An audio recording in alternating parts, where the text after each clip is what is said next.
Na današnjem kauču malo ćemo se osvrtati, ali ne ono iza leđa, u prošlost, u teške probleme, životne i tako dalje. Dapače, pričamo o filmu, o gamingu, o serijama, o YouTube-u i sigurno je bilo još nekih tema, ali vidjet ćemo. U svakom slučaju na kauč sjeda Srđan Cvitan, poznati kao Osvrtnik. Bok. Ćao. Ćao. Drago mi da si se pristao osvrtat na našem kauču. Hvala i hvala što si zvala. Evo, i ful mi je drago da napokon postoji nekakav talk show na našim prostorima, da ne moraš ići u Zagreb za ovakve stvari. Jel da? Kako volim kad ljudi ne zovu stvari pravim imenom, talk show. To. Ok, ljudima sam ja uvodno objasnila, ti sad to ne znaš jer sam to snimala prije. Ja sam ljudima lijepo uvodno objasnila onako, u 3 rečenice ko si ti, ali ja nekako pretpostavljam da dosta ljudi već to zna, s obzirom na neke brojke i s obzirom na svašta. Imaš li osjećaj da zna ili da ne zna? Volio bih da ne znaju. Okay. To bi značilo da će ih doći još. Ali da, ja se zadnje skoro 4 godine bavim, ajmo reći, recenzijama filmova na YouTube-u. I to ide. Evo, od filma do filma. Tako, sad je malo teže, ali valjda će i to proći. Dobro. Reci mi ovako, kad si ti sad krenuo s tim recenzijama filmova, uopće kad si krenuo objavljivati videe, kako bi rekla, šta ti je bila ideja u glavi? Kako si rekao, čekaj malo, ja sam full kompetentan za to i to? A ne za biologiju, ne znam. Ja sam, mislim, filmove gledam cijeli život koji bilo tko drugi, međutim, malo sam jače zagrizao nakon što sam statirao u Game of Thrones. 4. sezona, ja mislim da je to bila, u Splitu. Tad su još bili dobri.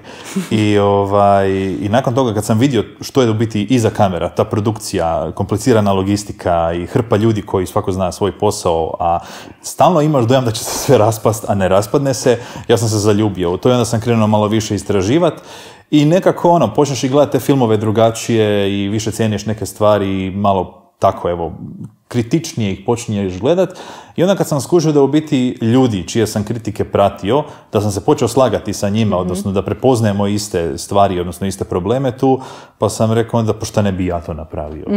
Evo, da, mislim da se dobro ispalo, čini mi se. Pa dobro, ja još uvijek kažem da ima prostora, kako bi rekao, što više to radiš, što više vidiš što se još može popraviti, ali da, tad sam bio dovoljno onako arogantan da sam mislio sad ću ja to bez problema, evo. Ali baš se lijepo vidi kroz ove nepune 4 godine taj rast, i to mi je drago, da u biti još uvijek se dešavaju bolji videi nego prije. Ja se u stvari sjećam kad si ti to krenuo tek, ja mislim da si mi čak i rekao krenut ću ili si taman bio krenuo, kad smo jedna situacija bila, smo o tome pričali i ja sam si tad mislila kako je on hrabar. Treba se moći izložiti tako. Da, ja sam tu imao jako sreće, jer do prvog hejterskog komentara, mislim da je to tek 3. 4. video bio i mislim da je bilo neka psovka, nešto kako si propao. Sad ja gledam, ko si ti? I na kraju išao sam tražiti malo. I sad to je klasična greška koju rade ljudi koji nalete na hejt. I onda sam skužio da je to doslovno nekakav klinac od 9 godina koji jedini video koji ima na svom YouTube kanalu je kako on probava, ne znam, Kinder Duplo i radi test i snima video o tome kakvog je to taste test u biti. Znači, kako to je u stvari isto pososnulo. Da, ali i onda se mislim da se ja oko toga sekiram. Tako da nakon toga u biti kakav god komentar bio, ako baš nije na nekoj osobnoj razini, većinom se ignorira ili se ide sprdat na to i to je to. Ali većinom kažem, full sam zadovoljan na kraju zajednicu koju je okupilo, ekipa je full pozitivna, stvarno su okej i dobra šala, jer imamo taj tjedni live i stvarno tamo nikad ne bude nikakvih problema. Evo, tako da to je, ovi negativni komentari, to je možda 1% mama. To sam baš htjela reći da mi se čini da ih zapravo uopće nema. Eventualno se možda neko s tobom ne složi oko nečega, ali to nije negativni komentar. To je super, tim bolje, da. Ok, ali dobro, znači nekako, jesi išao s tim da ti to će biti nelagodno ili da neće, ili nisi ni razmišljao o tome? Nisam razmišljao. Možda i bolje da nisam razmišljao, jer nema šanse da sam znao sve ovo što sada znam, pitanje da li bi se uvatio u to, jer prvi put kad sam stao pred kameru, moja žena, odnosno tadašnja cura, sadašnja žena zna kako je to bilo trdo. Jer ja sam imao jednu ideju kako to treba izgledat i nakon 5 minuta mene pred kamerom smo skušali da to nema šanse. Nego moraš malo biti svoj, koliko god to čudno zvučalo, dati jedan svoj nastup koji nije kopija nekog drugog, jer ta kopija se nanjuši. Neautentičnost se full nanjuši. Da.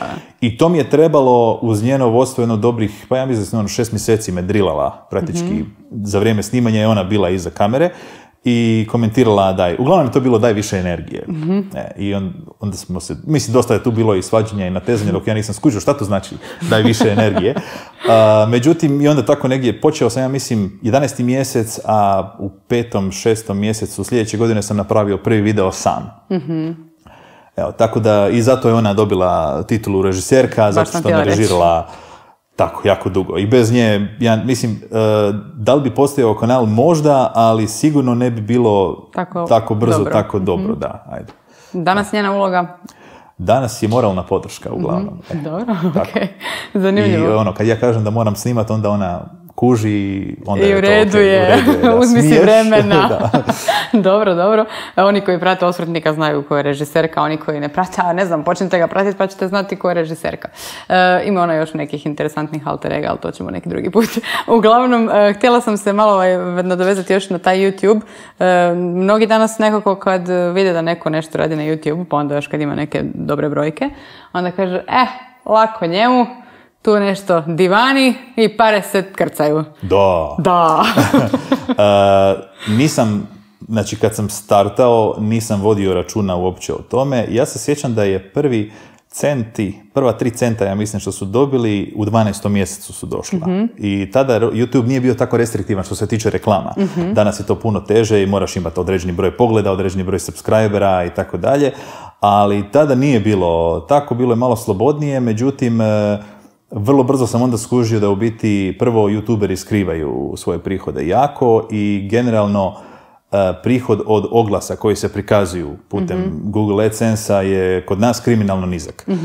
To je sad, onda ima jako puno tu parametara koji to određuju. Znači, prvo, količina oglašivača koji su voljni na ovom prostoru se oglašavati, broj stanovništva, kupovna moć naravno i tako dalje. Sve to ovisi koliko taj oglas vrijedi ili ne vrijedi. Srbija je recimo 7 puta jača od nas, njihov CPM. Tome kako? Eto. Ali u principu, po pitanju svega, mi se čini u tim nekim medijskim varijantama su puno jači. Pogotovo ti suvremeni mediji tu nas šišaju strašno. Da. Ja gledam, mislim, i njihovi TV program kad gledate tu produkciju, mislim, ne govorimo sada o sadržaju, ali čisto o razini kvalitete sve možemo se sakriti. Da. Sve je spektakl, da. Dobro, to je ovako dosta interesantno, vratit ćemo se još kasnije na regiju, ali da se vratim sad opet na film. Ono što mene zanima je kako ti odlučiš ili šta je za tebe dobar film? Na temelju čega? Zato što, objasnit ću ti zašto biti, ali daj prvo ti. Ja inače jako patim na fotografiju u filmu. To mi je jedan od važnijih aspekata, što je onako, kako bi rekao, dosta kozmetički se na prvu dojma, međutim, dobar film ti praktički možeš pogledati i razumjeti i na mute. Znači, bez zvuka, bez dijaloga, bez da ga... Znači, on će tebi slikom ispričati ako je dobro napravljen u tom smislu. I znam koliko je tu potrebno muke i truda da se to izvede, da se uspije izvesti. Ne znam, mislim, i ovaj kadar koji imamo ovdje, to se isto neko vrijeme uložilo u njegovu pripremu i ima logiku, osmišljavanje. Jer nama se pogled usmjerava zbog nekih elemenata. To je, mislim, Millerov Mad Max Fury Road. Znači, to je takav film, da, znači čovjek je stvarno praktički tamo gdje jedan kadar završava, drugi počinje i tako vam točno oko vodi po ekranu kamo želi. Kako on želi, da. I to, kažem, ništa nije slučajno. I onda, kada to tako gledam, onda, da, naravno, mislim, scenarij je Bog, ali sve je to u scenariju.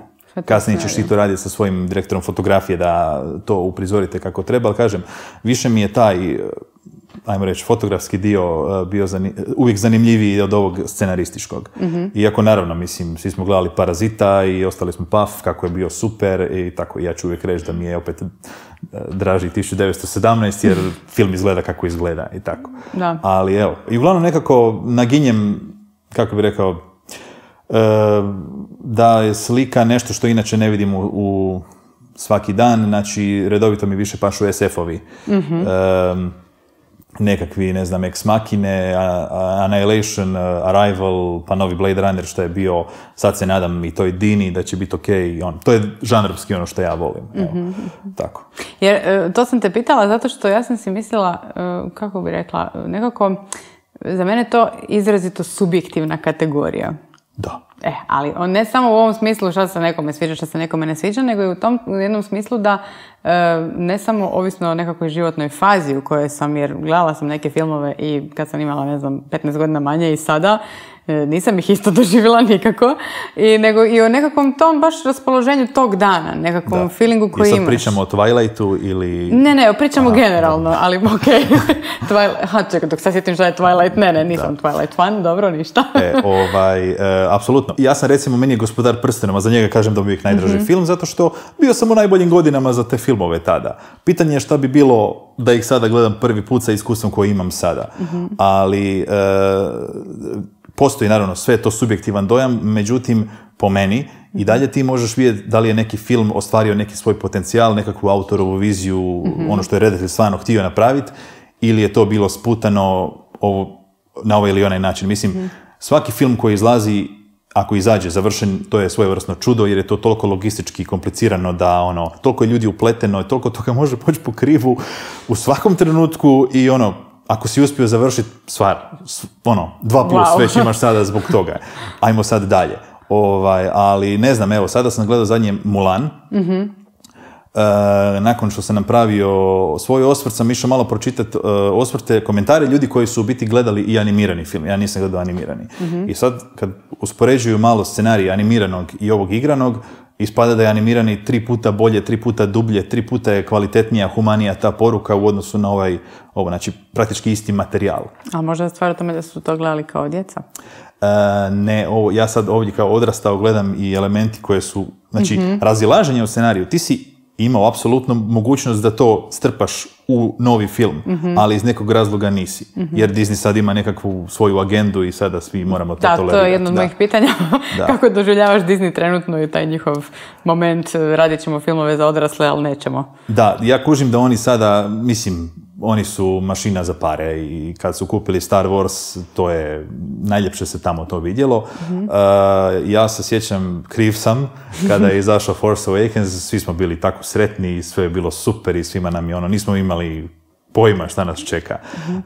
Na stranu što su oni napravili sa Star Warsom, međutim sa svojim ovim live action remake-ovima gađaju biti našu generaciju koju smo odrasli u te filmove, ali sada imamo dijete pa znamo otprilike što nas čeka pa vodimo dijete na taj film i to su onda već 3 karte, 2 karte, mama, tata i dijete idu gledati, ne znam, Aladina. I to je već nešto drugo. I da, mislim, oni su njihova, znači 2019. ako se ne varam, to je bilo nevjerojatna uspješna godina. Znači imali su Star Wars milijarda, Kralj lava milijarda, Aladin milijarda i Avengers, ja mislim da su isto bili, znači, najuspješniji film u povijesti, bla, bla, bla. Mislim. To stvarno je, niko nije očekivao da će se u 2020. to ponoviti.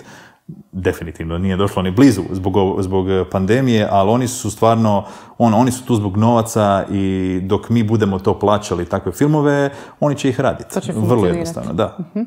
Dobro, generalno sad kad si spomenuo kino, kako bi rekla, šta ti se čini danas u odnosu na kino? Nekako meni je uvijek to kino, ali sad opet pričam iz tog nekog, možda čak i dječjeg, ako ćemo tako doživljaja, a i onog nekog mladenačkog, to je bilo kako bi rekla, to je bio izlet skoro, kako bi baš je bilo, ideš u kino, date night, pizza i kino.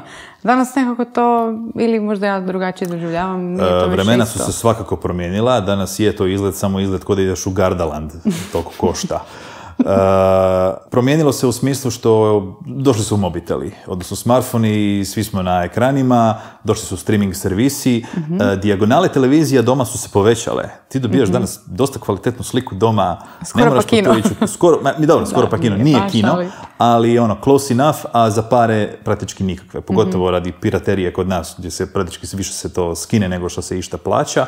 Ali po meni i dalje kino kao način gledanja filmova je ultimativno iskustvo. Nećeš dobiti nigdje bolje. Jedino da imaš neku posebnu sobu koja ti služi kao kućno kino, koje je baš dezignirano sa platnom i audio sustavom, to onda ima smisla, ali to promil ljudi ima. Tako da po meni je i dalje kino način za nešto pogledati kako treba. Je li ga zeznula više piraterija ili streaming servisi? Streaming servisi, apsolutno. Piratluk je uvijek nešto na što se oni vole žalit i procjenjivati štetu koja im je počinjena, međutim, filmovi uglavnom izlaze izlaze one loše verzije, govorimo za torrente, jel? Uvijek vidiš te cam verzije koje ja ni ne želim gledati jer znam da je slika katastrofa jer je to neko drhtavom rukom snimao doslovno platno i zvuk će biti još gori. I iz tog razloga idem u kino. Ako mi se gleda film, da ga pogledam u najboljoj mogućoj verziji koju mogu u tom trenutku. Pirati nisu problem jer su postojali i 90-ih i 10-ih i 2000-ih, odnosno da, ali streaming servisi opako udaraju i tu nema šale i nisam siguran do kada će to trajati. Jer filmove je jako skupo raditi, a način na koji se streaming servisi financiraju, oni to gledaju kroz rast u ovim subscriberima. Nisam siguran koliko njima to održivo, jer su se počeli raditi dosta skupi filmovi. Megalomanija. Imali smo ove povijesne drame na Netflixu, Outlaw King i The King, ja mislim da se samo zvala. Mislim, to su skoro $100 milijuna budžetni filmovi. Nije to malo. I sad kako ti mjeriš? Jer nitko nije platio točno taj film. Ti si platio pretplatu, došao je i taj film. Gdje dolazi tu još novac? Ja pretpostavljam da oni ta prava možda za prikazivanje prodaju nekim televizijama, ali opet $100 milijuna. Da. Interesantno djelo mi cijelo vrijeme kao da se neko sa dubokim džepom igra. Koliko ja znam, Netflix je u velikim dugovima još uvijek. I oni tu igraju dugu igru jer tu imaš veliki rat sada sa HBO-om, sa Amazonom, sa Apple se isto sada ubacio i Disney naravno sa svojime. Tako da, a svi oni praktički osim Netflixa koji je startao s time imaju neke druge komparativne prednosti, odnosno druge biznise sa strane imaju se kako izvući. Da, pogotovo Amazon, ne znam, koji njihova vreća novaca ide. Nema dna. Nema dna. A to sam te baš htjela pitati između HBO-a, Netflixa, Amazona i ne znam, još možda nečega, koji ti se čini nekako najkvalitetniji? Mi doma imamo Netflix i HBO. Između ta dva, Netflix mi je tehnički bolji, jer meniji su brži, slika dolazi do 4K, nemaš ga samo u Full HD-u i međutim, što se sadržaja tiče, tu je stvarno prednost HBO-a, jer ne guraju toliko puno sadržaja stalno, međutim, redovito su kvalitetniji. I bitna stvar za nekoga ko ne priča tako dobro engleski, sve je titlovano na hrvatskom jeziku. Ili je sinkronizirano na hrvatski. Tako da to nema Netflix. Netflix gradi pomalo tu bazu, ali mislim da nikad neće dostići, jer toliko filaju van tog sadržaja. Svaki tjedan dolazi novi stand-up special, koji više nije special, svi imaju stand-up comedy special. Da. Više ništa nije posebno. Da. I po meni, što se kvalitete tiče, tu su puno slabiji, jer moraš kroz jako puno smeća proći da bi došao do nečeg kvalitetnog. Netflix. Da. Kad smo kod Netflixa, trenutno je sad velika hajka, pretpostavljam da si to ispratio, oko filma Cuties. Da. Yes, I'm gonna ask you. Jesi gledala? Ne. Nisi. Jesi ti gledala? Jesam. Ja unaprijed nemam želuca. Svjesna sam da je to možda nekakva moja, ne znam, predrasuda, ali evo, unaprijed nemam želuca. Ali sam baš htjela čut šta ti kažeš na taj film. Za one koji ne znaju, Cuties je jedan tako film sa diskutabilnom propagandom. Da, oni su u biti ciljano išli na to, znači to su cure od nekih na pragu puberteta praktički koje imaju nekakvu plesnu grupu i plešu, međutim trailerom su pokazani ti plesovi jako provokativni, one se ponašaju izuzetno seksualno i na tako mlađoj djeci. Uglavnom, već su film okarakterizirali na temelju trailera raj za pedofile. Ja sam pogledao taj film i onda gledam ocjene koje je taj film dobio na IMDb-u. Na IMDb-u je fora jer imaš ocjene korisnika i ocjene kao... Struke, da. Da. I ta od struke je dramatično viša od strane korisnika. Što mi daje naslutit da ili ko je gledao film, a i dalje mu je dao nisku ocjenu, je fucking idiot, ili jednostavno nisu gledali film, a dali su ocjenu, što češće ću vjerovati. Plus, što je internet danas, ta outrage kultura je na najjače, ti nećeš, kako bi rekao, niko neće te šljiviti 5-9 ako ti nisi na nešto, na 120% našpičen radi nečega. Tako da ako je i malo imam prisutno nekakve elemente, da onda će Cuties biti pedofilski raj i svi pedofili će gledati. Ti si pedofil ako gledaš Cuties. Međutim, njima su dodali takvu reklamu koju nema šanse da bi ikako drugačije dobio. Ne.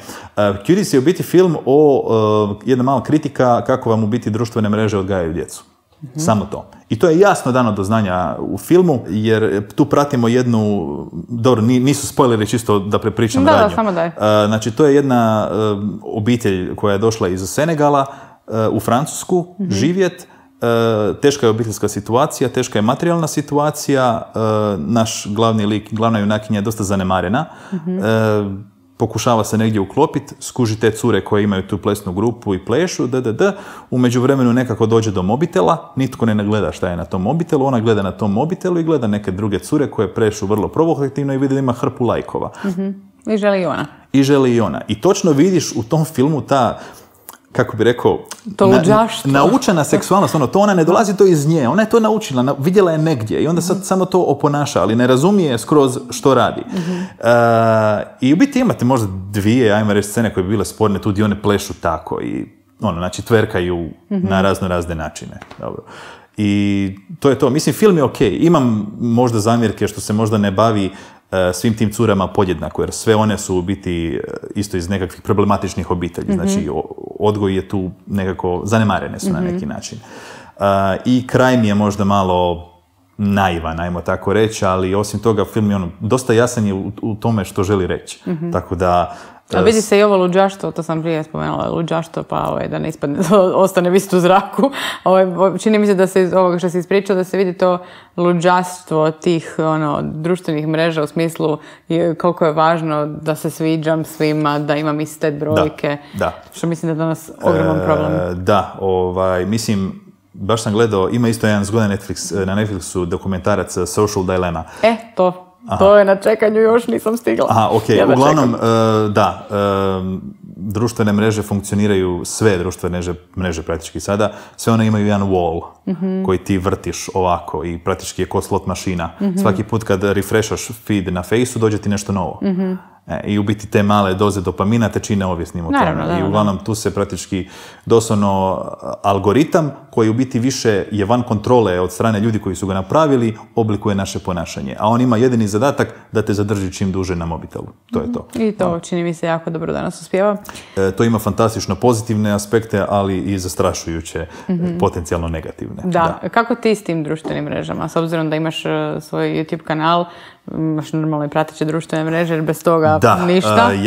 Ja sam počeo kao i svi moje generacije, ja mislim, sa Faceom, jer je Face bio u biti mjesto gdje su svi koji su nekada imali, sad ćemo se malo vratiti u prošlost, MySpace, ICQ, Messengere, odnosno MSN, onaj koji je bio, svi su bili na Faceu i meni je to bilo super, znači svi ljudi s kojima se želim čuti su tamo, ne moram imati 4 programa instalirana za svakog od njih. I to je to. A sad ja ne znam koliko bi ja koristio sve to da nemam kanal, jer vidim da većina, ne znam, moj Instagram, ja imam Instagram samo za osvrtnika praktički.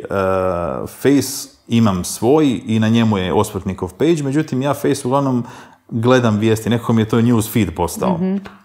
I za dopisivanje. Twitter imam, ali ga ne koristim i TikTok nemam jer ga ne razumijem. Ne, ali hoću reći, ako se mislite baviti tako društvenim mrežama, ti praktički, kažem, to je zvijer koji moraš hraniti svaki dan da bi neko obratio pozornost na tebe, a to uzima jako puno vremena. I onda sam odlučio, fokusirajmo se ajmo na YouTube uglavnom, a ovo drugo ćemo sporadično i to je to. Dobro, ali i kad si s YouTube-om kretao, sad imaš lijepe brojke, koliko te 14-15 tisuća? 14.100 i 33, alko broji. Koliko broji, a bit će 15 do koje emisije izađe možda. Ali htjela sam samo reći, u početku nekako kad si to kretao i kad je to bilo, čuli smo i 6 mjeseci ti je trebalo da se negdje skroz dobiješ ispred kamere ili već kako god, da se osamostališ. Pa sad, kad čovjek tako krene s nečim, jako uzbuđen i to sve, onda to baš ne ide iz prve, pa uzme više vremena, pa se možda još i svađaš. Pa nemam pojma, sve nešto, a te brojke idu kako bi rekla, ko presušeni izvor. Je li to jako demotivirajuće? Ne. Meni je to došlo kasnije. Jer ja sam imao te male brojke, naravno svako počinje od nule. Ne? Ja nisam medijska ličnost ili neko full poznat, pa da u biti odmah dođe sljedba na moj kanal i sad smo mi super i sve to sjajno. Nisam Will Smith, ne. Međutim, nije me to toliko sekiralo, samo sam htio napraviti sljedeći video. Baš sam bio koncentriran na video koji želim raditi, samo sam htio raditi video. I sad, pogledi, kako bih rekao, to je bilo cool, ali nije mi bilo nekako, kako bih rekao, presudno. Ne. Nije to bio razlog zašto sam to radio. To je došlo kasnije i prošlo me na kraju. Znači, to je bilo nakon što je prošao Game of Thrones, odnosno prošlo je to ljeto, došao je Joker, došao je Once Upon a Time in Hollywood. Znači, to je bio 2018. kraj, ja mislim. I nakon toga je meni u biti kanal malo počeo popuštati sa pogledima. Nakon toga je sve se ispuhalo jednostavno. I gledam koje sam ja brojke dobijao nakon toga, to više nije bilo to praktički upola manje se gledalo nego što se prije gledalo. Zašto, nemam pojma. I onda napravim jedan video, 70,000 pogleda. Da. O čemu je bio? Kako gledati filmove besplatno, naravno. A što najgore, samo sam spominjao trial verzije svakog od tih servisa koje imaju. Znači, nisam rekao ništa ali pametno. Svaki video koji se zove sa kako, bože moj, to je to. Tako da u biti sam jednostavno rekao, ajmo pustiti to i koncentriramo se da svaki video bude što bolji može biti u tom trenutku. I ne opterećujem se time da to mora biti savršeno, jer je svaki svojevrsno učenje. Tako da better done than perfect i idemo dalje. Ima li u Hrvatskoj puno takvih kanala kao što si ti? Nažalost ne. Ili na sreću, ne znam. Ili možda postoji razlog zašto ih nema. Ja bih pozdravila dečke iz Mrtvog piksela koji su mi se subscribe-ali među prvima, ne znam zašto, ali bravo to!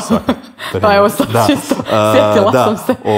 Da, Mrtvi piksel je došao relativno nedavno od ovih koje ja pratim, mislim da su oni bili zadnji, koji se više bave tako pop kultura u smislu gaming, filmovi i aktualne serije i to je cool.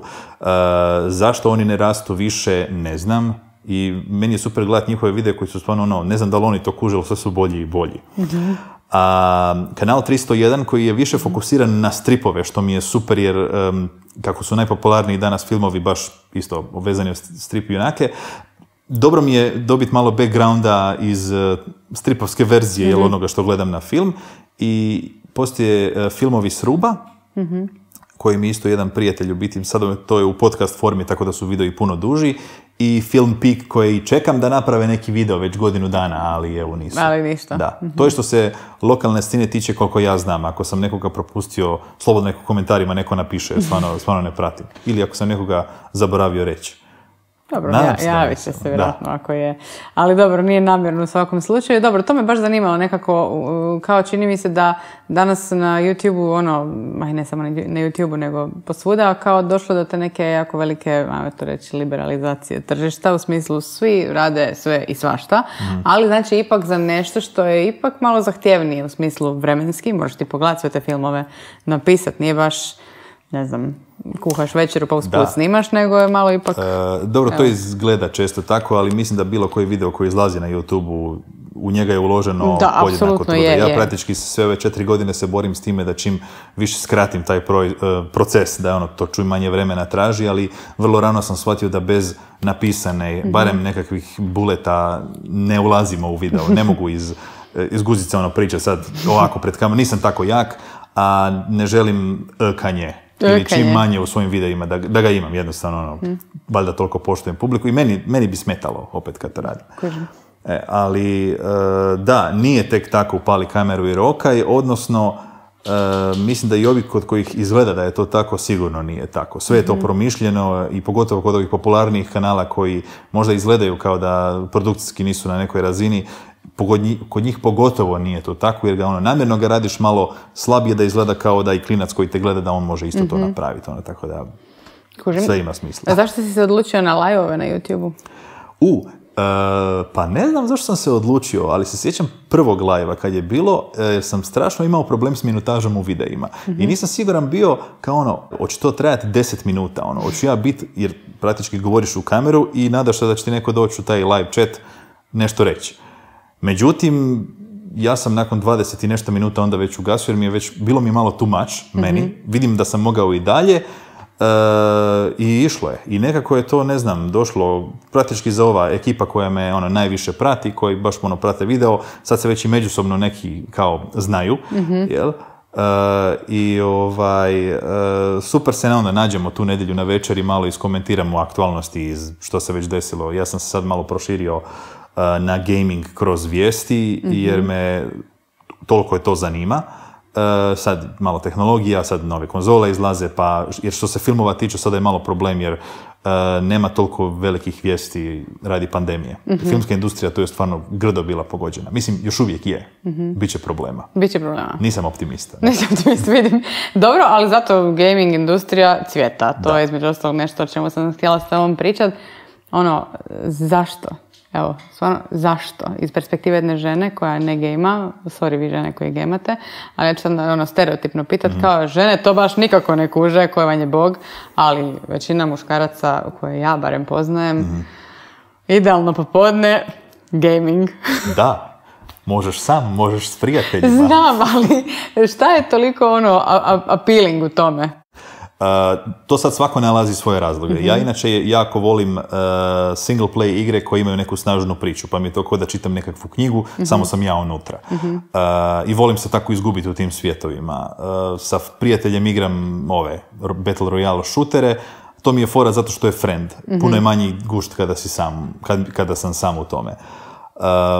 Ljudi vole igrat, ne znam, farming simulatore. Voziš traktor u igri i ne znam, kukuruz. I super ti je. Da, i super ti je. Ne, jer toliko je različitih žanrova danas izašlo, pogotovo zadnjih, ne znam, 5-6 godina. Ne možeš vjerovat čega sve ima. Sad, ne znam, sada je sad popularna taj nekakav, ne znam kako se zove, uglavnom 6 ili 8 likova na jednom mjestu, 2 su kao nekakvi imposteri i kao nekakvi uljezi i sad uljezi moraju pokokati sve ostale, ali se ne smiju otkriti. Mafija. Da, doslovno to, samo su prebacili to sada Znači, igra je stara 2 godine, što je dosta za video igre, uvijek dolaze nove. Međutim, sada su youtuberi to otkrili i oni su počeli to igrati i to su onda kao kolaboracijski videi. Znači, imaš najpoznatije youtubere koji to igraju međusobno i sva njihova publika to prati. I naravno, žele igrati tu igru i onda ta igra isto dobije na popularnosti na taj način. Imaš doslovno svega, pogotovo što je sada i VR prisutan, to je jedna sasvim druga nova platforma sa strahovitim potencijalom i e-sportovi koji sada jačaju sve više i više. I to je još uvijek to je sada, već su počele se dešavati ozbiljne brojke, a bit će još daleko ozbiljnije. Jer gaming je, ja mislim, već sada, što se tiče nekakvih prihoda na razini godine, prešišao muziku i prešišao film zajedno. Sve su prešišali, apsolutno. I ako hoćeš raditi, recimo, vrlo brzo rastući YouTube kanal, pričaju o gamingu. To bi se iznenadila. To treba ti dobar, znam. Jer znam ih nekoliko koji ne rastu. A dobro, možda nije baš to jedini uvjet. Mene je strah da u biti ja nisam možda prestar već za to, jer ja imam koju godinu, neke sjede se, sad sam se ušišao pa se ne vidi tako, ali neke sjede se tu vide i sad da ih netko me gleda i da mu sad neki stari prdonja govori o gamingu. Međutim, na svjetskoj sceni koju više pratim, imaš baš ti doslovno ljudi čiji je kanal se svodi na to da ti prepričavaš vijesti sa štampa. I sad izašao je PlayStation 5, predstavljen je, dobili smo datume i cijenu i to će biti sva, ne znam, napravit ćemo video, praktički sve što ćeš reći od bitnih informacija je cijena i datum. Ali ti si napravio video i dobit ćeš poglede za to. Pogotovo ljudi koji su stalno u tome. Samo je to jako teško raditi kao hobi, zato što praktički moraš stalno to slušati, biti atento i redovito izbacivati. Kažem, YouTube je jako, jako gladna. Ali upravo ovo što si rekao za kao strah me da ću ja sad tamo toj djeci koja gledaju biti prestar za taj gaming, sad onda bi to ipak značilo da je to nešto što spada ipak u tu mlađu generaciju. Ovako, najmlađi imaju najviše vremena. Ja to gledam sada kroz perspektivu nekoga ko radi na Balkanu. Što se Balkana tiče, mislim da još uvijek nije došlo do svijesti ljudi, barem većine, da na YouTube-u ima i kvalitetnog sadržaja na našem jeziku. Ne kažem sada da sam ja nužno taj sadržaj, ali ja sebe ne smatram sadržajem za djecu. Dobro. I meni je jako drago da u biti mene djeca, koliko vidim po onim demografijama i metrikama koje imam, da me zaobelaze. Osim onog jednog komentatora. Da. Dobro. Jednostavno, nisam im zanimljiv. I to je u redu. Ja nikad neću imati brojke zato nekog daleko popularnijeg, koje u biti su praktički sljedba mu je ona koja mu ne bi smjela biti. Jer YouTube je to jako postrožio. Ako si ti kanal za djecu, tebi je kanal jako hendikepiran. Tu nema komentiranja, postoje lajkovi, dislajkovi, ali nema targetiranog oglašavanja više. To je relativno nedavno bila regula. Znači, američki zakon, a onda su to proširili i dalje da ne kompliciraju, nema targetiranog oglašavanja, tako da nisam siguran da oni mogu imati sponzore na svojim kanalima na taj način. Ili smiju samo to, ali ne mogu AdSense, pa tako da to su mogli preživjeti samo veliki kanali koji već imaju nekakav financijski support. A s ove druge neke strane, ja recimo ga gledam sad to kao mater, drago mi je da mi neće dijete buljiti u nekakvu reklamu koju ja apsolutno ne iskontroliram. Ako daš djetetu uređaj koji je primjeren njemu na štimanje, kažeš Google ovo koristi dijete i Google će tu servirati sadržaj koji je deklariran da je za djecu. Da, okej, jasno. U teoriji bi to tako trebalo biti. Sad, koliko je ili nije, ne znam. Evo, kaže moj muž koji isto tako voli igrati igrice. Nije dugo, onda sad je opet nešto krenula neka faza. Ja to mislim Korona da je faza. nas je sve vratila. Ja to mislim da je faza, vidjet ćemo da li će biti samo faza. Faza je bila ovo kad se nije igrao, da. Da, moguće. Kaže on meni, kad se živcira u tim igricama ponekad, da kaže, danas mulci prgavi. Sad, je to stvarno neka razlika u odnosu na nekad ili ste se vi naprosto postarali? Jednostavno, praktički mi nismo igrali, prvo multiplayer na ovaj način nije postojao kad smo mi bili ti prgavi mulci, pa možda nisi mogao sebi dozvoljavati neke stvari koje danas dozvoljavaš. Međutim, nekako mi se čini da ipak te igre su nekako segmentirale su igrače, tako da, ne znam, klinci vole Fortnite, super, svi klinci su na Fortniteu, odrasle Fortnite ne zanima, oni se bave drugim stvarima. Tako da, to i s druge strane, bolne istine koje se otkriju tu, skužiš koliko si ostario, koliko su ti refleksi slabiji, i koliko loše gađaš. Konkretno baš za te šutere što pričam. Znači, to je strašno nešto, Vedrana. Ej. Kao da mi ga drže ovako ne bi uspio. Da, znači, naletim, čovjek mi znači, znam di će doći i on izleti i dok ja opalim, ja sam mrtav, on je ne znam kako. Evo, to ne. Bio je brži, mlađi, ne znam. To je tako. Popio je nekakvo energetsko piće. Manite se čorava posla, što da vam kažem. Da, ne, baš gledam onda kad imaš te e-sportove, pa su to su full kompetitivne stvari i imaš ekipe koje treniraju kao sportaši. Naravno da dio treninga je naravno sama igra gdje ti moraš brusiti to, ali tu ima znači i nekakve izdržljivosti se gleda, da li se utezi baš dižu, ne, ali znam da dosta trče radi pulsa i isto ja mislim da imaju čak nego psihoterapeuta da ih malo sređuje jer je tu ego je jako prisutan, pogotovo kod mlađe ekipe. Ma isto koji nogometaši. C. Ronaldo, šta je on bio sa 17-18 godina? Kad znaš da si najbolji. Već sada znaš da si najbolji. Tako kad, lakše mi je tako. Da, kužim. Odlično. Meni je Ronaldo Luis Nazario da Lima. Da, jasno, i meni isto, normalno. Pa ja ne znam šta je ovo ni ne priznajem, to nešto drugo. Ali dobro, htjela sam te još pitati vezano za igrice, evo sad si i sam spomenuo tu puta. Video igre, molim te. Da, ja se ispričavam, video igre. Video games, što bi rekla Lana Del Rey. Ona je napravila potpuno seksualnost iza tih video gamesa, čini mi se, ali dobro. Sad si ti spomenuo te pucačine, sad puno priča o tim nasilnim video igrama. Kako ti na to gledaš? Je li to nešto što bi, ne znam, dozvolio svom djetetu ili je to možda ipak za stariju ekipu ili... Stariju ekipu. Mislim da nekako mi je, utjecaj, a misliš to? Aha, mislim, da. Da. Bilo je svakakvih situacija. Sve ima svoje mjesto i svoje vrijeme, baš da bi sad nekom... Ja sam dobio svoju prvu, ajmo reći, prava iskustva sa igrama, one nisu tada bile još tako fotorealistične. Ta grafika nije bila tako uvjerljiva. Mi smo, ne znam, igrao se Doom 2. Mislim, kužio si što radiš, ti pucaš sa nekom puškom po nekim ljudima, ali to su bili hrpa piksela, nisi se mogao tako asocirati. Danas je to puno eksplicitnije, međutim, do nekakvog, ne znam, puberteta mislim da nema smisla mi po meni izlagati tome klince, jer jednostavno postoji hrpa drugih igara koje su jednako zabavne, ako ne i zabavnije, a primjerenije tim uzrastima. Samo kažem, to je opet na roditelju da regulira, a roditelj bi sada trebao biti ove generacije puno vještije u tome jer su prošle sve to, jer znaju. Moji nisu znali u šta se. Ja sam dobio srećom Super Marija i meni je to bilo super, ali to se sretno se tako poklopilo. Mi nismo imali, niko nad nama nije radio nekakvu kontrolu u tom smislu. Sada je to, ajmo reći, zahtjevnije. Samo ne bih rekao da je to zbog, to je čisto zbog, kako bih rekao, kao što nećeš djetetu dati da pogleda strašni horor kao premali, tako mu nećeš dati ni takve igre. Ja ne bi dala nikad da gleda horor. Ja se sjećam kad sam gledao prvi put, mislim na televiziji smo gledali onaj It TV serija, miniserija što je bila. Pa ona scena kad je on pod tušem, meni još to uvijek mi je u glavi kao nešto strašno. Predatora prvi put kad sam gledao. Mislim, to su, on je i dalje strašan. Tako da mislim da i video igre na sličan način će klinac pojmiti. No, kad smo kod toga, ja sam gledala nekakve horore u 6. ili 7. razredu na nekakvom rođendanu. Znaš kako je to bilo? Na rođendanu se igrao Semafor, to sad ovi mlađi koji gledaju nemaju pojma šta je Semafor, ali ovi drugi će znat.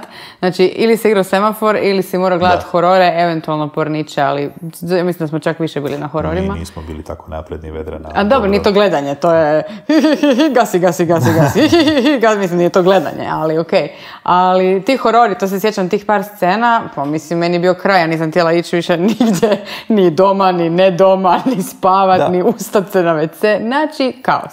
I od onda ne volim mislim, horori. sve će to doći jednostavno kada ti jednostavno u toj si ekipi i jedan će početi s time i onda ćeš ti vidjeti da li ti to odgovara ili ne odgovara, pa ćeš pod pritiskom društva, ne znam, krenuti s time. Samo kažem, te multiplayer igre uglavnom nekako se većina klinaca, koliko vidim, ipak su na sportovima. Nogomet je tu i dalje. To je utješno. Utješno, mislim, opet kažem, roditelji su ti koji će regulirati to. Igra ima one oznake za da li je 18, da li je 15 ili niže, ali na roditelju je na kraju da to dozvoli. Mislim, znamo kako kod nas te regulacije idu, odnosno ne idu. Mislim, danas, pogotovo što ih kupuješ online, što ćeš ti klincu dati kreditnu karticu da radi s njom šta hoće. Pa kad mu prije nego što mu kupiš igru, provjeri šta je. Trebalo bi. Trebalo bi, da. Dobro, samo nisam sad shvatila, ti nisi fan horora ili jesi na kraju? Ne gledam ih toliko iz više razloga. Prvo što moju ženu dosta plaše, pa onda se nekako zaobilazimo taj žanr, ali i drugo, horori su super žanr za s malo novaca napraviti ogromnu mega popularnu franšizu. I na račun toga jako puno ljudi to pokušava, imaš hrpu smeća. I nekako onda zbog toga propustim i dobre. Pa tako da tu nisam dobar. Evo, mi gledamo sada Tremorse. Sada 7. ja mislim nastavak izlazi u 10. mjesecu. To je jako duga franšiza koja praktički ima jednu zvijezdu koja je u svim nastavcima. I oni su napravili super stvar. Od turbo niskobudžetne stvari danas ti sad radiš nešto što imaš vjernu bazu fanova i na to se svede. Tu vjernu bazu fanova koji uživaju u tim glupostima. I taj horor je, kako bi rekao, prevazišao je već ono što je originalno bio. Sada to baš praktički se sprdaš sam sa sobom i svi uživaju u tome i svima je to super. Okay. Dobro, ovo kad si rekao žena ne voli gledat, voli li tvoja žena gledat romantične komedije? Volim ja pogledat romantične komedije. Tu sam te čekala. Ali Vedrana, reci mi, kad si zadnji put pogledala dobru romantičnu komediju? Ja nisam dobra publika za to. I nemoj mi reći Crazy Rich Asians, jer ću ti se sad ustati ovdje. Koga je Crazy? Rich Asians. Ma ništa, ne. Ali sad razmišljam, ne znam da li onaj Knocked Up ili nešto tako mi je bilo. To je staro. Pa o tome ti govorim, nisam ti ja publika baš za to. Znači, ja kad to spomenem romantičnu komediju, mora biti to. Ili znaš šta me opere? Opere me oko Božića, oni najužasnije varijante, može i Hallmark, razumiješ, samo da se nešto šljašti i da mirišu medenjaci preko ekrana. Hallmark volimo zbog, kako bi rekao, znaš točno što ćeš dobiti i onda u redu. I dobar je i za cuganje uz film i kako bi... U Hallmarku se jako rijetko ljube, ako si primijetila možda. Tako. Da, imam jednog frenda koji je veliki poznavac baš toga i to je strašno. Mislim, to je kao mala sekta, studio sekta, imaju iste glumce, rotiraju ih, znaju kakvi moraju biti, radnja je uvijek ista, ona dolazi iz velikog grada u rodno mjesto i tamo je taj njen nekakav bivši bla bla, meni je to super. Da. A što se romantičnih komedija tiče, ja često volimo pogledati ovaj Crazy Stupid Love, to mi je dobro od novoga. I to je staro. Je. Od novoga. Tada je Gosling se još bavio takvim filmovima. Da, još je morao to raditi. I šta smo gledali, ima dva koje imaju sličnu premisu i Timberlake glumi u jednom, a Ashton Kutcher glumi u drugom. Da, sa povlasticama. Friends with Benefits. To. Taj mi je bio cool. Ali ne, mislim, općenito mi se čini da je taj žanr jako žanr. Zamro. Prošla je Melanie Griffin, prošla je Meg Ryan, nema toga više. Mislim. To ne postoji više, da. Zadnje što sam gledao... Catherine Hegel je dobra bila u tome. Da, ali je ona Catherine Hegel i nju niko ne voli. Osim mene, valjda. Ne, ali nju kao izgleda glumicu negative u Hollywoodu, ne. Gledao sam Me Before You, to nije baš komedija, ali je romantičan film koji bio mi je okej. Bio ti okej. Da. Dobro. Danas kada su serije, meni se čini totalno turbo u odnosu na to kako su nekad bile producirane. Misliš li da, kako bi rekla, grabe veliki dio kolača filmovima ili ne još? Mislim da to ne ide na uštrb filmova jer je jako druga su pravila. Ne znam, za film i dalje ideš u kino, a serija ti je tu uvijek. Ali da, mislim, meni je super biti... Game of Thrones je to nekako krenuo jer je to bio baš ogromni budžet. Oni su startali sa prvom sezonom $60 milijuna, ja mislim da je koštalo, da bi došli na preko 100 praktički za ove zadnje. Oni su bili stvarno napravili tu, kako bih rekao, ukazali su da ti možeš napraviti visoko budžetnu stvar i da bude jako uspješna. I onda su naravno i drugi počeli pratiti njihove i to mi je u biti, HBO je prije toga imao jako dobre stvari, samo ne znam, Band of Brothers kao miniserija. Pacific i Rome, koja je bila serija koju su jednostavno morali zaustaviti u drugoj sezoni, jer nije se isplatilo. Mislim, jednostavno preskupo je bilo u odnosu na ono što su oni dobili iz toga, ali je serija predobra bila. Ali drago mi je da se konkretnije ulaže, jer ti ono, mislim, opet kvalitativno sve ide gore. Mislim, gledaj danas sitkome kakvi jesu i kakvi su bili kroz 90-te. Mislim, neusporedivo. Nekakva The Crown ili nešto tako, produkcijska razina takvih serija i kako je to pisano. I drago mi je da je publika postala zahtjevnija na taj način. Ne možeš više mi napisati bilo šta i pokazati. Ja ću ti, puno smo stroži u tom smislu. Tako da to je dobro, iako meni je to teže što se kanala tiče, jer moram puno više vremena provesti na gledanje. I nekako serije, nijedna serija, osim Game of Thrones, ja mislim, bila zadnja koja je baš okupila toliki broj ljudi da ih zanima. Ovo je sve malo rasipanje. Da, ipak je rasipanje. Ima popularnih, hvala Bogu, sada imamo, ne znam šta je sada, Dark, svi hvale. Mandalorian je sad Star Wars, pa je Star Wars, pa je, ne znam, Stranger Things je bio, pa... Je meni dobra Away. Mislim, to samo ja, ili? Nisam gledao, ali nisi samo ti. Dobro je, to... Bila ova Zendaya glumi u onom, ne mogu se sad sjetiti kako se zove, na HBO jedna serija, isto ljudi da su poludjeli za time. Ima strašno puno, znači, serije koje gađaju stvarno vrlo su nišne. I uvijek će naći publiku, jer je streaming servis koji je dostupan praktički svima. I pogledaj si Afterlife, ako još nisi, Ricky Gervais na Netflixu, jako pitko, mislim da po 25 minuta je epizoda, 6 epizoda po sezoni, 2 sezone, znači kišno popodne u nedjelju, to ćeš riješiti. Znači, ako taj čovjek ne postane vjernik do kraja svog života, ja ću biti jako razočaran, jer sve što ja vidim u njemu da on priznaje da postoji neko više biće. Koliko god on javno bio deklarirani, ja bih rekao čak agnostik, ne ni ateist, u onome što ti meni daješ kroz tu seriju, ti si apsolutno vjernik. Ne nužno u ove institucionalizirane religije, ali u nešto vjeruješ. Dobro, što se tiče domaćih neke scene, sad da se hvatim filma ili serije, ali recimo, Rijeka je bila dobar temelj za novine. Da. Ne možeš vjerovati kako ti grad može izgledati dok ga neko ne snimi kako treba. Kako ti grad može izgledati, da. E sad, jesmo li se mi malo napokon počeli približavati tom nekom svjetski je naše. Skoro parangu. Sve ti opet ovisi o scenariju. Stvar je da novine su jako super stvar i drago mi je da se desilo i onda još imamo i uspjeh na HBO-u. Ja mislim da je to završilo. Drago mi je da se to dešava, međutim korona je sad sve to nekako zaustavila. Hrvatska je, pogotovo Game of Thrones je stavio Hrvatsku na kartu za snimanje i mi smo izgleda iznjedrili nekoliko tih produkcija koje su se pokazale vrlo pouzdane i jeftine. Što je važno. To mi dobro radimo, to jeftino. Da, a nećemo te okrasti. To je dosta važno, jer ne znam, nekakvi Bugari će možda napraviti za ništa para, ali će te u biti koštati više. Ja sam, barem bubreg. Ja sam bio, tebi to smiješno, ja sam bio kad smo baš bili na Game of Thronesu i onda smo pričali i zašto su oni došli snimati u Hrvatsku. Znači, prvo se snimalo radi Dubrovnika, jer im je trebao grad na obali sa zidinama. Međutim, oni su snimali scene sa Daenerys, koje su snimali u Maroku godinu prije, u Splitu, u Kamenolomu, gdje su već našli. Jel? Međutim, i zašto? Zato što se sa Marokancima nije dalo raditi.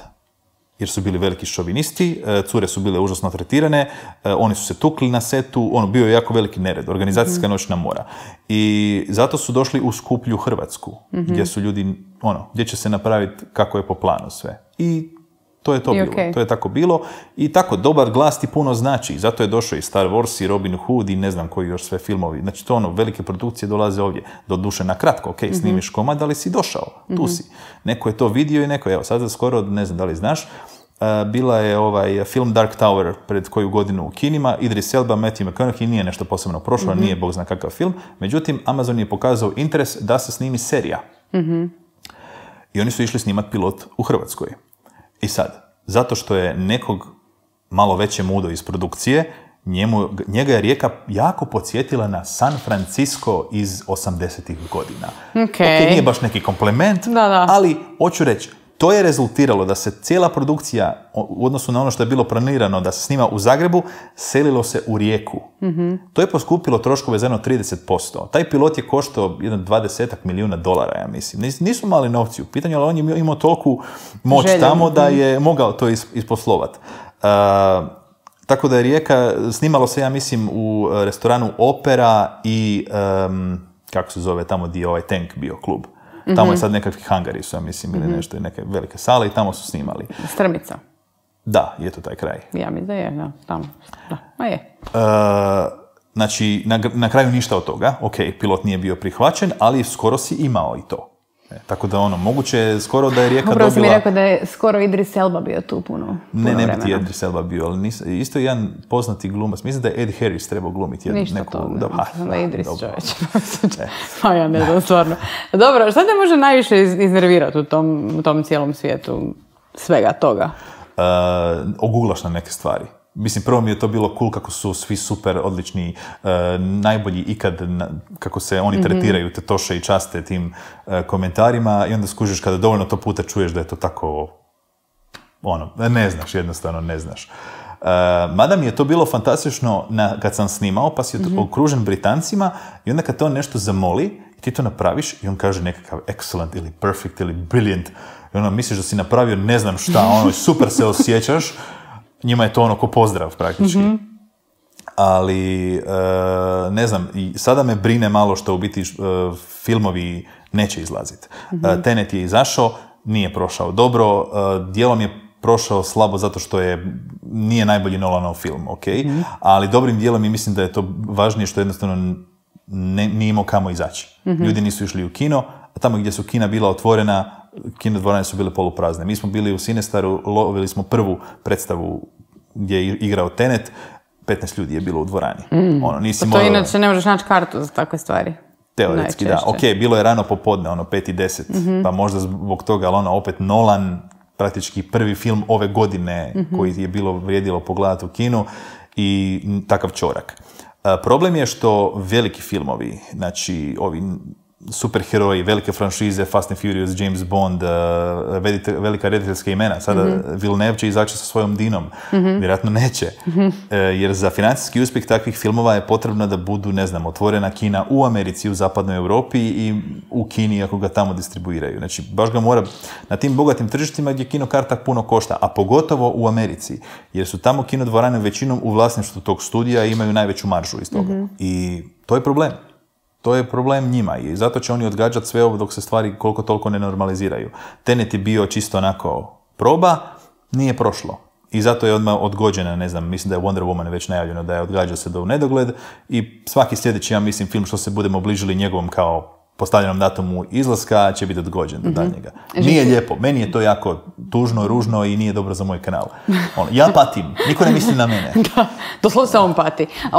Ali htjela sam samo reći, za neke ovako, mislila sam na to, sam se zapravo sa tim pitanjem usmjerila, očito sam ga krivo postavila, ali dobro, i ovo mi je bilo interesantno. Ja često odlutam u odgovoru. Tako ne, okej, sve stoji s tim mojim pitanjem, kako sam ga ja pustila široko, ali sad sam zapravo htjela da vidimo malo što te, ako te nešto, mene da, pa sam nekako zaključila da vjerojatno i tebe, što te živcira općenito u tom modernom svijetu, da li filma, da li serije, kako god, i mi se čini da niko nije na to imun, a zapravo sam se htjela referirati na tu veliku, na jedan put, poplavu socijalno prihvatljivih tema, sve mora biti, svi moraju biti ekstra multirasni, multikulturalni, ne znam šta sve, ne. Samo Amerika, ali Ameriku gledamo, dobro, pa onda da. Ok, to je veliki dio. Ne znam da li si čula, sada nedavno je bilo, znači Akademija je objavila uvjete koje film mora udovoljavati da bi se mogao kandidirati za najbolji film te godine. Znači sve ostale kategorije nisu, ajmo reći, opterećene time, samo taj za najbolji film. Znači Hollywood je skrenuo skroz. Znači to su ljudi koji toliko dugo su okruženi drugim ljudima i ne čuju riječ ne, i njihov prdac miriši i sve je super. Znači imaju 4 standarda kako zovu i moraš zadovoljavati 2 od ta 4 standarda da bi ti se film uzeo u obzir. I sad da ne duljim previše, jako se mora paziti da su ti ili glumci multikulti, znači govorimo da tu imaš ili underrepresented rase, seksualne manjine, ljude sa fizičkim ili mentalnim hendikepima ili ne znam, tako.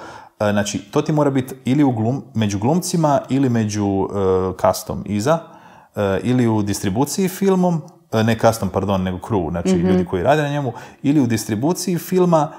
Film ti se mora baviti nekakvom takvom tematikom, to je isto jedan od uvjeta koje možeš i ne moraš zadovoljiti, ali uvijek moraš zadovoljavati 2. Ja pretpostavljam da će se to svesti na to da ćeš imati ne znam, ljude u distribuciji koji su zastupljeni, moraš imati 30%, ne znam, žena nebijelih rasa, ajmo ih tako lijepo nazvati, LGBT plus Q i tako.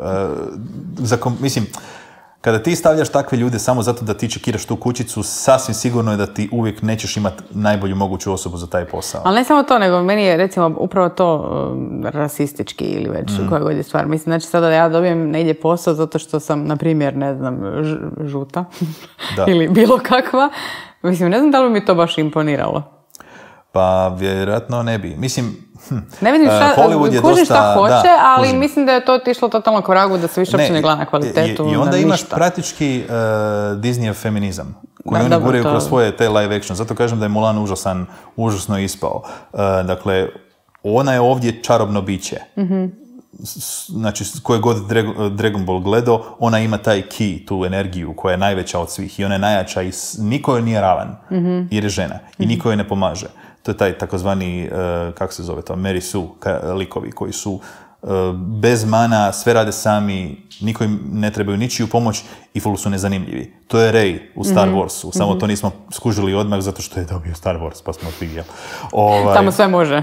Da, ali to se zamorite brzo, nije toliko fora. Problem je pisanje. Ti možeš napisati dobre ženske likove i ne biti opterećen time.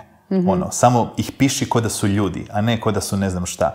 George Martin, znači autor pjesme Leda i vatre, Game of Thronesa, mislim, njega su pitali jer su mu hvalili kako ima super ženske dobre likove napisane, kako, i onda je rekao, mislim, znate, i žene su ljudi, kao, i njih trebamo normalno napisati. I stvarno je dobro napravljeno, jer on u njegovim knjigama, ako niste znali, Game of Thrones, gledamo, kako bi rekao, poglavlje su iz perspektive glavnih likova. I tu je pola ženskih likova. I to je skroz uvjerljivo po meni pisano.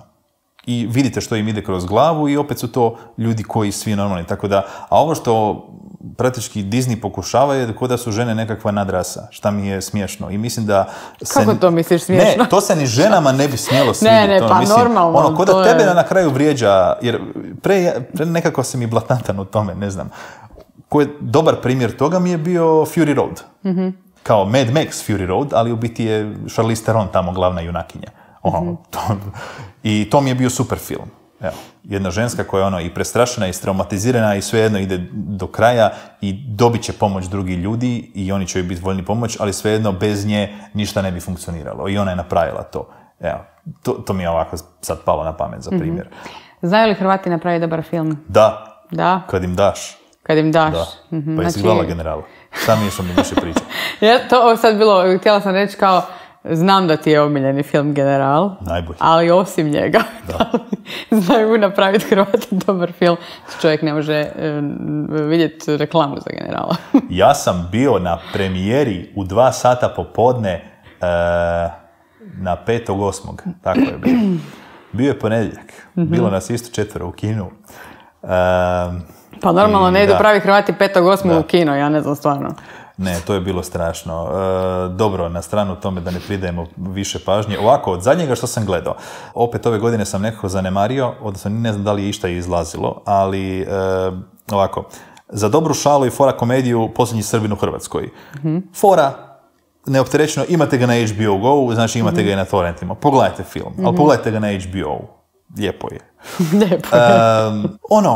Kako bi rekao, zombi apokalipsa na naš način napravljeno i propuhat ćeš nosnice par puta ako ništa drugo. I to ne kažem sada da je to, kako bi rekao, da postavljam niski standard pa je film ne. Ne, meni je bio stvarno dobar. I imaš par fora koje ćeš vidjeti koje autore, recimo, Predrag Lična, redatelj i scenarist, koje su njemu uzor i onda ih potajno tamo ubaci i tako. To mi je bilo jako sve fora vidjeti. Dnevnik Dijane Budisavljević, apsolutno, znači to koliko sam shvatio ulazi u kurikulum školski, oni će taj film pustati u školama za starije razrede, ja mislim. Mislim, to ćeš kako bi rekao, srce u grlu cijelo vrijeme, da. Baš je grdo. Mislim, super je film, baš je grdo bilo i onda, kažem, napraviš osvrt na to, odnosno napraviš za generala, pa te komentiraju kako si, ne znam, jugo-nostalgičar, jugo-nostalgični abortus, tako je bilo. Onda ti opet ovi drugi kažu za dnevnik... za dnevnik Dijane ti isto napišu svašta da sam ovo ili ono, ali mislim, dobar film je dobar film. Pogotovo što kombinira te dokumentarne snimke, baš je to. I pita me za majicu. Moju majicu koju sad nosim. Slice of Life. Hvala na pitanju. Znači, ovo je u biti film. Jedan kratki film kojeg možete pogledati, ja mislim sada ga ima i na YouTube-u. Kratki film je, pa možda nisu toliko popularni. Znači, to su dva manijaka napravila, luđaci totalni. Napravili su, znači oni su veliki fanovi 80-ih. Vremena kada su se još filmovi u velikoj mjeri radili praktični efektima bez puno kompjutera prisutnih. I oni su odlučili napraviti jedan kratki film, Slice of Life, koji je u biti, kako bi rekao, ne skrivaju se da im je uzor bio Blade Runner u izgledu. Znači, u cijelom filmu stalno pada kiša. I to je nekakva distopijska budućnost i okupano je neonom i autići lete. Međutim, kako je to napravljeno? Pazi, to je napravilo ekipa u garaži na plus 45 stupnjeva, njih ne znam, ja ne znam da li ih je 10 bilo sve skupa na kraju ko je to radio, ne znaš koji je znojaviji od jednog drugog. Imao sam tu sreću da sam se upoznao sa ekipom i ovaj koji vodi filmove s Ruba, YouTube kanal, je i glumio tamo. Ja mislim da to tada još nisam znao. I uglavnom on me povezao, oni su u Rijeku došli na prošlogodišnji Rikon i pustili su film u svojoj cijelosti. Znači, to je luda priča. Znači, oni su htjeli to napraviti. Brzo su skužili da nemaju novaca. Išli su na crowdfunding, skupili su, ja mislim, nekih $80,000 ili nešto tako. Kupili su opremu, ostavili su si nešto za kotizacije za festivale, uspjeli su napraviti napokon taj film. To se jako dugo radilo. Jer, kažem, doslovno loviš godišnji odmor. Svi oni rade u isto vrijeme. I počeli su padati festivali. Znači, jedan za drugim. Dosta je tu nagrada bilo. I to je sada hit. I sada kako je to bio Kickstarter, ja mislim da je bio Kickstarter, imaš obavezu prema ljudima koji su ti donirali da prvo njima daješ film, a onda ga pustaš za sve mase. A prije toga su festivali tražili ekskluzivu. Tako da zato nije dugo izlazio. I onda smo ga pogledali na Rikonu. Bio sam čak pozvan na predpremijeru u Zagreb. To je bila ludnica. Znači, u Capitol centru našao fancy kino i gledaš kratki film i super je što odmah nakon tog filma ti puštaju making of. Tako da ti u sat vremena pogledaš sve i to vidiš kako, ne znam, on sa, ne znam, šmrkom prstka haubu od auta da vidiš kako tu kao pada kiša i, ne znam, on nekakva krilca na svjetlu rukom prolazi kroz svjetlo da kao njemu, on prolazi kao, pa mu obasjava ga kao svjetlo u auto. Mislim, tako hrpu tih trikova vidiš, pravi mala škola filma na taj način. Imaju tonu popratnog sadržaja, kako se radila muzika, kako su dodavali zvukovi, ima tu naravno i kompjuterskih efekata, kako su to radili, mislim, čudo. Evo, i to je fantastična jedna priča, praktički doslovno sami su uspjeli sve napraviti i sad se nešto šuška o dugometražnoj verziji toga i ja mislim da su oni dovoljno ludi da to odluče napraviti, makar i sami. Ok, bravo. Da se zove Antun Vrdoljak i kaže, nego, bil ti došao sinko raditi za mene? A džaba da me on zove da mu ja dođem raditi kad me ne bi platio. Dobro, ali da te plati. Ali ne bi. Ali da te recimo plati. Ali ne bi. Ne bi. Sad sam čuo nešto da čak i HEP traži povrat para jer su im dali, ne znam, 650.000 kuna jer nisu bili zadovoljni propagandom koju su dobili, odnosno product placementom koju su dobili kroz valjda film i seriju, ne znam. Ne, taj čovjek je trebao odavno stati sa filmovima. Odavno. Ali priznaš mu da je nešto bilo i dobro? Nekad prije? Ne. Nikad? Njegovi filmovi koje ljudi hvale, ja ne vidim. Možda sam ja kriva generacija i nisam živio u tim vremenima da bi mi to bilo nešto, ali ne, ja sam odrastao na drugačijim filmovima. Moj kriterij je možda malo drugačiji, ne znam. Evo. Dobro, ili, može? Imate to? Imamo super, to. Vrlo jednostavno u biti, ali mislim da neke stvari se već odgovorio. Single player, multiplayer? Single player. PC ili konzole? PC. PC? Da.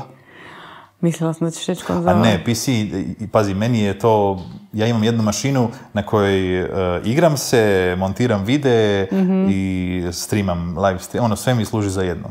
I još sam, pogotovo danas što to možeš lijepo izbaciti signal na televiziju i fino sa gamepadom imirati, ko da si na konzolu. Dobro, okej, stoji. Quake ili Unreal Tournament? Quake. Ovo me iznenađuje sve, ali dobro. World of Warcraft ili... World of Warcraft. Šta kao nema ili uopće? A šta je bilo ili drugo? A šta ja znam, svašta sam mislila navesti. Reci. Ne znam, Heroes. Ozbiljni si. Ja sam mislila da je ovo ozbiljna emisija. Okej. A dobro, ima li ikakva igrica koja bi mogla biti po tebi pandan? Srećom pa ne. Ne, Warcraft se pojavio u to vrijeme i toliko je prvi pravi zapadnjački MMO i ljudi su se navukli, ja sam bio među njima. Mislim, to je opasna igra. Doslovno opasna igra. Čuo. Znam, to treba čuti. Ne, meni je, jedna veza mi je stradala. Odnosno, neću reći da je radi toga, ali sigurno nije pomoglo. Pa to mi pričaj. Zovi me drugi put, pa ćemo i o tome. Dobro, okej. Ali genijalno, mislim, ko je genijalno, šta je genijalno? Meni je to, to je bilo super, jer opet igraš sa prijateljima i sa ljudima koji ne znam, imali smo par iz Južnoafričke republike, muž i žena su igrali s nama u toj gildi, super je bilo. Okay. Pariška ili hongkonška kinematografija? Hongkonška. Zato što oni nisu opterećeni zakonima i regulativama. Samo tamo zato. Će ljudi padati za pravo, polomit će se samo da bi dobili minut. Jer tamo ti je fora, ako nisi u kadru, nemaš dobiti pare. Dobro. Britanski ili francuski humor? Britanski. Game of Thrones ili Lord of the Rings? Lord of the Rings. Što se ovog vizuala tiče. Ipak. A knjige još ne znam. Ali da, knjige još ne znam. Dobro. Ne, GOT je jednostavno kako je završilo, ne mogu. Ne možeš. Inače, prodajem prve 4 sezone Blu-raya, pa ko želi može mi se javiti. Ali, znaš što ću ja tebi reći? Ja isto kao nisam zadovoljna kako je završilo Game of Thrones, ali kao nije da mi nema nikakvu poruku. Ma ne, daleko od toga. Ali da je totalno to sve sprčkano. Zašto misliš da je to tako završilo? Kao, ne znam, morali su. Ne. Htjeli su. Nije im se više dalo. Pa to sam imala osjećaj. Jer oni su u startu planirali, ja mislim, toliko sezona. Koliko je 8 bilo na kraju? Da. Gledamo u režiserku oboje. Je li 8? I to je od prve sezone bilo tako zacrtano. I ti kako si u biti izašao iz domene knjige, ono što su one pokrivale, došli si u neko neistraženo područje. I gotovo, počeo si izmišljati gluposti. Lako što si počeo izmišljati gluposti, skužiš da ti fali vremena za završiti. I onda ajmo sažeti to u to. A njima se htjelo vjerojatno raditi na drugim stvarima. Sigurno, jer oni su 10 godina svog života dali Game of Thronesu. S jedne strane treba i to razumjeti, da se jednostavno želiš kreativac i želiš se nečim drugim baviti. Ali mogo si prepustiti to nekom drugome. I reći bio to sigurno ne bih htio završavati. Slažem se. A kad smo kod toga, kako se zove najzgodniji čovjek na svijetu iz Game of Thronesa, sad mi mozak stao. Kit Harington. Ne. Jason taj budi ozbiljno. Da. A iz druge, okej. Kit Harington. Mislim, sladak je, ali dečko je. Ali dobro, Jason Momoa, znači, Aquaman. Da. Joj, kako mi je. Znači, taj film znači, ja ne mogu. Ne, taj film je bio na milimetar da bude novi Gospodar prstena. Ma nema. Ozbiljno ti govorim. Gasi kabel. Samo su pretjerali sa previše negativaca. Prerastegnuli su se sa scenarijem. On je tako, ne znam. Dolph Lundgren je bio u tom filmu, bio izvrstan. Ne, meni je on super kao Aquaman, samo da si ga bio malo više fokusirao, bilo bi fantastično. Jer napravili su taj ogroman, izgradili su te svjetove koje ja nisam pojma imao da Aquaman u biti sadrži toliko mitologiju u sebi. I sad te sve to krene zanimati. Dobro, da, okej. Samo kažem, pogubio si se sa, ne znam, previše toga se dešava tamo. Dobro. Anton Vrdoljak ili Jakov Sedlar? A da. Stavi. Čuješ. Znaš šta, najbolje bi ti bilo da ako neko nešto ne želi reći da mu tu nešto ljuto ostaviš da mora pojesti ili neku zlobu. Ne, znam, ali nisam htjela biti još tako nemilosrdna. Kao računam da možemo to civilizirano objašnjati. I sad dovoljno grozno ovako. I'll wait. Da, dobro. Ajde, ne znam, Vrdoljak možda. Ipak. Ajde, da. Ipak. Možeš dobro. To sa cuganjem gledat. Ajde, da. Ok, Arsen Ostojić ili Dalibor Matanić? Pa Matanić. Ipak. Da, ne znam. Onda sad ne mogu sljedeće pitanje, nažalost. Nemoj. Ali moram sve jedno. Doris Stanković ili Dalibor Matanić? Dobro. Ne, dalje. Ne, dalje. Ok, hoćeš onda ovako, hoćeš Doris Stanković ili Željko Markić, to je isto aktualno. Nisam vidio ili na prethodnim videima. Nisi gledao do kraja. Dobro, mislim da te nemam više šta ili pitati, vjerojatno imam, ali sam zaboravila, ali to je ovako čisto bilo brzo potezno. Još mi samo jedna stvar zanima. Zašto ne radiš recenzije porniča? I hoće li se to dogoditi? Imam jedan video sam napravio kao ocjenjivao sam kućne uratke ljudi. Dobro. I to nije loše prošlo, ajde. Naravno, svi znamo ko je bio na prvom mjestu, uopće nema spora o tome. Čekaj, ne, ja ne znam. Ne znam, stvarno ne znam. Čekaj malo. Kraljica Balkana, mislim. A co? Misliš ovo domaće, ovo naše na Akvatoriju što je snimano? Ja sam to, bila je globalna konkurencija, da se razumije. Globalna? Ali ona je nacionale. Ok, dobro. Ne, Pamela jednostavno nije bila na razini. Ja mislim mi ona na drugom mjestu.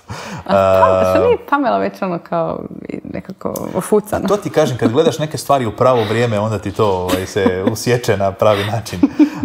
Ne, porniče neću, čak sam mislio muzičke spotove, jer tamo se rade lude stvari. Dobro, to je istina. To je stvarno postalo wow i pogotovo što pratim na par YouTube kanala ekipu koja je radila na tim spotovima i šta oni tamo rade, jer to mi je mali eksperimentalni filmovi praktički. I tamo rade stvarno neke stvari koje nećeš nigdje drugdje vidjeti.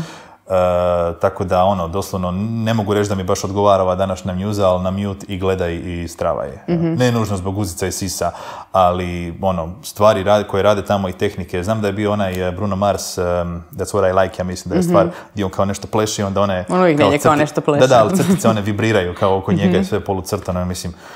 Luda ideja, super je napravljeno, wow. Ok, a porniče ništa. Ne, ali danas ti to kužiš, ne rade se više ovi dugometražni. To ti je... Šta misliš ti uopće o toj porno industriji?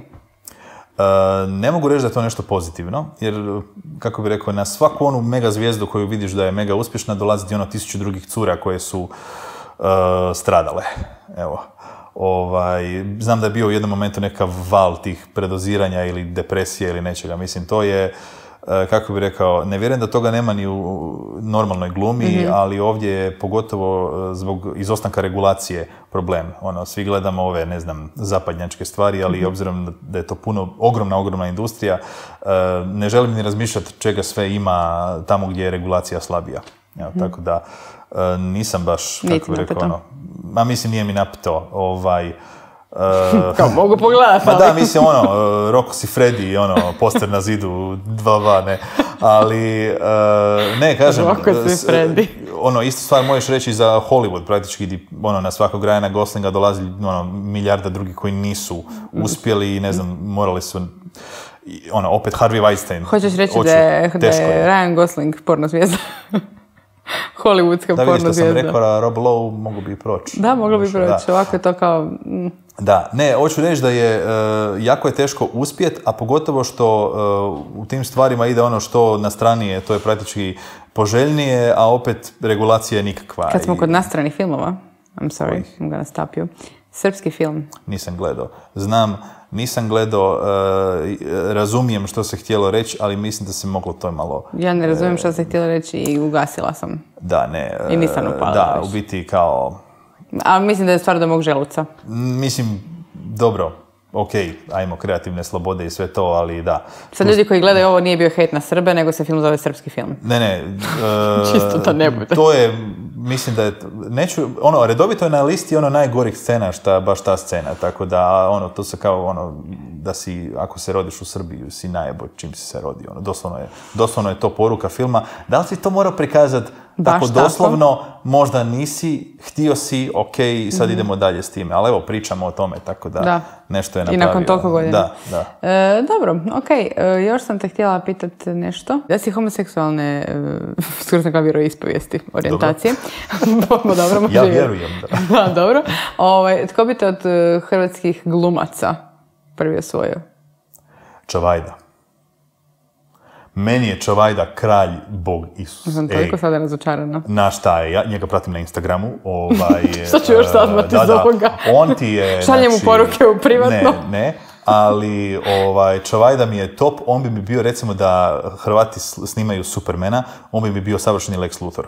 Aha, Lex Luthor, već sam mislila, di ideš s tim, okej. Znači, najbolji Lex Luthor koji bi uopće postojao na filmu. Jer na filmu ne znam što se dešava sa Hollywoodom da ne mogu odabrati pravog glumca za Lexa Luthora. Dobro, okej. Jer Gene Hackman ne. I Jesse Jok.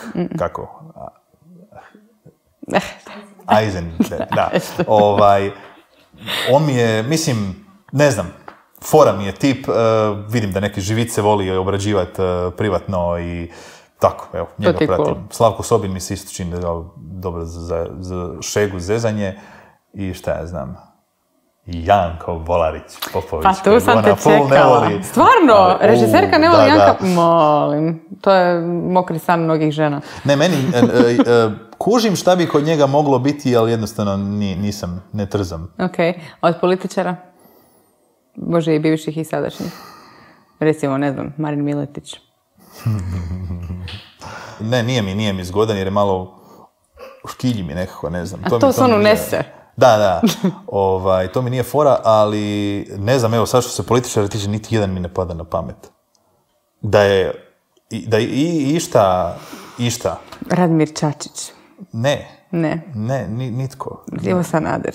Šta? Ne znam. Šta bi mi on trebao biti? Svi kao čača, ovo čača, ništa, čača, mača, lača, dobro. Taj još nije se afirmirao, ja mislim, na ovoj javnoj sceni. Možda tek ima za doći neki koji bi mi se svidio. Ima za nadoć. Ja. Dobro, a Peđa Grbin? Ne. It's just wrong. Ne, imam jako veliku averziju prema političarima, praktički, kad si došao na tu razinu, lopov si dok se ne dokaže suprotno. Aha. Na to sam došao na kraju. Nažalost. Da možeš biti nekakav superheroj ili da možeš zabrati nekakve superpowerse, tko ili što? Meni je Batman najdraži, ali ako mogu birati, onda možda Batman, ali bez mrtvih roditelja, ali sa milijardama. Tako. Jer Batman samo da to složim. Batman bez mrtvih roditelja sa milijardama. Ako mogu birati. Aha, kao u životu ti? Da. Da, dobro, to razumijem. Da. A i on mi je bio, mislim, kako bi rekao, nadahnuće, ne znam, kad sam bio klinac sam to gutao, zato što nema super moći, nego sve si sam i čelična volja, baš ta nesalomljivost. Dobro, osim tih krila, odnosno plašta, odnosno... Da, iako malo kad ideš razmišljati dalje, to je čovjek sa ozbiljnim PTSP-om i problemima. Da. Dobro, znači Batman bi bio taj. Batman mi je bio najdraži, da. Okay. Iako od ovih novih, ne znam, Thor mi je fora bio kako su ga prikazali, iako skužio sam kroz filmove, na kraju nisu skužili šta će dalje s njime. Nekako su ga onda počeli lišavati svega. Ne znam, sad nemaš više tatu, sad nemaš, ne znam, domovinu, nemaš oko, počeo si mu oduzimati stvari. To mi je bilo malo bez veze, ali on kao lik mi je zanimljiv, jer si kao praktički nadbiće bačen među smrtnike i sad se ti snađi. DC ili Marvel? Ovako, DC radi fantastične animirane filmove i tu su oni uvijek meni u prednosti, ali što se filmova tiče ovih velikih, tu je igranih, Marvel stvarno da. Iako moram priznati da zadnjih par Shazam i Wonder Woman su mi bili jako dobri. Pa se nadam da će nastaviti u tom ritmu. Dobro, planiraš li voditi još kakav kviz? Aha, vodio sam kviz, da. Ovo super bi kad ga ja podsjetim. Da, ne, nažalost, zamolio sam ekipu iz Liburnikona da ga izbriše, kao da ga ja stavim na svoj kanal, a u međuvremenu sam ja lijepo izbrisao taj video sa diska, tako da je to lagano nestalo. Ovako, možda u nekakvom pub quiz formatu bi, ali online ne znam. Teško ga je ishendlat, treba vreme da se napravi, teško mi ga je nekako... Ne znam, možda probam sada kako sam ga izbrisao ovo, možda probam ponoviti, ali nisam planirao. Dobro, i zadnje pitanje, šta bi te moglo natjerati ili kad eventualno, ili nikad, ne znam, da prestaneš sa osvrtanjem? Pa jedino da mi ponestane baš vremena. Da život te toliko stisne da mi prifali minuta u danu za to. To je to, jer jednostavno skužio sam da mi je na kraju svega to jedan lijepi kreativni outlet gdje ja dobijem neku svoju, ajmo reći, zadovoljštinu da sam nešto kreativno napravio. Uvijek sam nekako naginjao kreativnim stvarima, samo se nisam nekako, ajmo reći, komercijalno bavio time. Mislim, to je teško, realno. Pa je ovo super način za to, a kad sam skužio montaža da je maltene čarolija, ja sam se stvarno zaljubio u to i uživam u tome, tako da, a ne vidim da će me to pustiti tek tako, tako da jedino kažem, da ponestane objektivno vremena, onda da. Ok, film kojem se najviše raduješ u budućnosti? Za sada Dina i šta god napravi Tarantino sljedeće. Kao nekritički sve njegovo voliš ili kritički? Nije nekritički, ali Once Upon a Time in Hollywood mi se baš svidio više nego recimo Django i Hateful Eight, ali vidim da se mnogima nije, pa vidim da čovjek može jako različite filmove raditi u tom smislu, a opet da se vidi jasno da je to on. Samo staviš par stopala, šofer šajbu i odmah je on.